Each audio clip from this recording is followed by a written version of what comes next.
नमस्कार दोस्तों, मैं हूं विमलेश और मेरी कहानी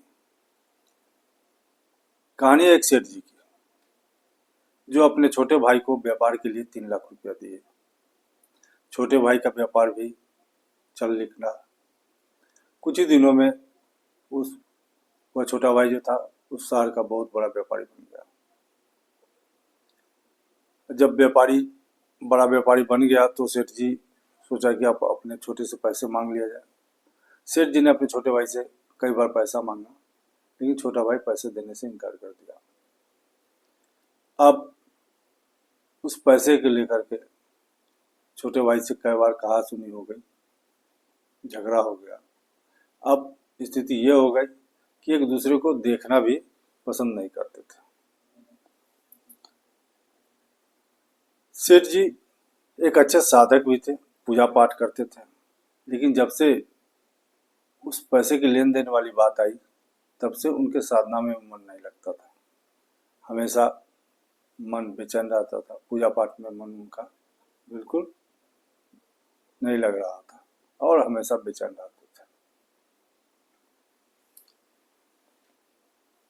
सेठ जी साधक तो थे, उन्होंने सोचा कि चलो किसी संत से इस समस्या का समाधान पाया जाए। अगले दिन एक संत के पास पहुंचे और संत से सारी बात बताई, पैसे की लेन देन वाली बात। संत जो थे महाज्ञानी थे, उन्होंने मुस्कुराया और कहा कि ऐसा करो कि कल शाम में तुम अपने छोटे भाई के यहाँ मिठाई और कुछ फल लेकर के जाओ और उससे हाथ जोड़ के कहना कि भाई सारी गलती हमारी है, गलती मुझसे ही हुई है, मुझे माफ़ कर दो। तब सेठ जी बोले संत से कि मैंने पैसा दिया, मैं उसका बड़ा भाई हूँ, अब मैं ही माफ़ी मांगू? ये क्या कह रहा है? तब संत ने कहा कि जैसा मैं कहता हूँ वैसा करो, करके देखने में क्या जाता है। मेरे समझ से इस समस्या का निदान यही है, ऐसा करके तो देखो। सेठ जी भी साधक तो थे ही, उनके मन में ये बात बैठ गई। अगले दिन शाम को कुछ मिठाइयाँ लिया, फल लिए और अपने छोटे भाई के घर पहुंच गए। घर पहुंचे, रात शाम को वही 8-9 बजे, करीब 8-9 बज रहे थे। सेठ जी ने दरवाजा खटखटाया।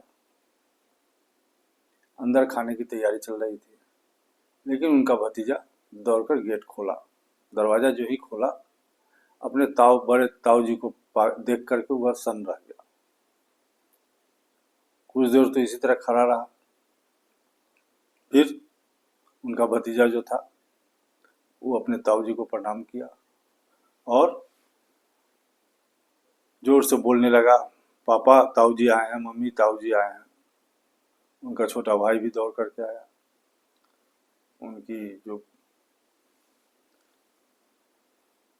बीवी थी वो भी दौड़ करके आई, बच्चे थे वो सभी दौड़ के आए, क्योंकि बहुत लंबे समय के बाद अपने छोटे भाई से मिलने गए थे। मिठाई और फल का पैकेट टेबल पर रखते हुए सेठ जी अपने छोटे भाई के सामने हाथ जोड़ लिया और कहा कि छोटे, मुझसे ही गलती हुई है, मुझे माफ करो। इतना कहना था कि छोटा भाई उनके पैर पर गिर गया और उसके आंखों से आंसू बहने लगे। उधर सेठ जी भी रो रहे थे, उनके भी आंखों से आंसू टपक रहे थे उसके छोटे भाई की पीठ पर, और दोनों भाई के आंखों से अविरल आंसू बह रहे थे। फिर सेठ जी ने अपने छोटे भाई को उठाया और कहा, भैया मुझे माफ करो, गलती मुझसे हुई है, तुमसे नहीं, तुम क्यों रो रहे हो?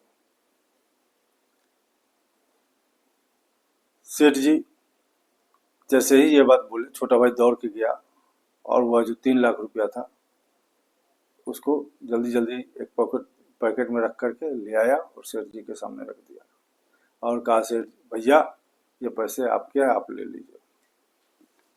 तब सेठ जी बोले कि अब इस पैसे की कोई आवश्यकता नहीं है, हम दोनों भाई इस पैसे के लिए अलग अलग हो गए थे। हमारी बात तुम्हें अच्छी नहीं लग रही थी, तुम्हारी बात मुझे अच्छी नहीं लग रही थी। चलो छोड़ो, और पैसे हमें नहीं चाहिए। लेकिन छोटा भाई बोला कि भैया अगर आप पैसे नहीं लोगे तो मैं समझूंगा कि आपने हमें माफ नहीं किया।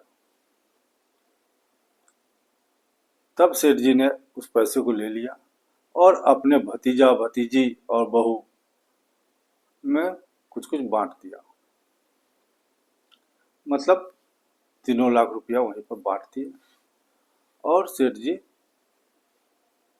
ऐसा करने के बाद सेठ जी को एक शांति की अनुभव हो रही थी। और फिर छोटे भाई के साथ बैठ करके, पूरे परिवार के साथ बैठ करके उन्होंने खाना खाया और अपने घर चले आए। और उस दिन लगभग 6 महीने से ये जो चल रहा था पैसे की लेन देन वाली बात, और वो टेंशन में रहते थे, उस दिन शांति से सो पाए और दोनों भाई का झगड़ा खत्म हो गया। कहते हैं ना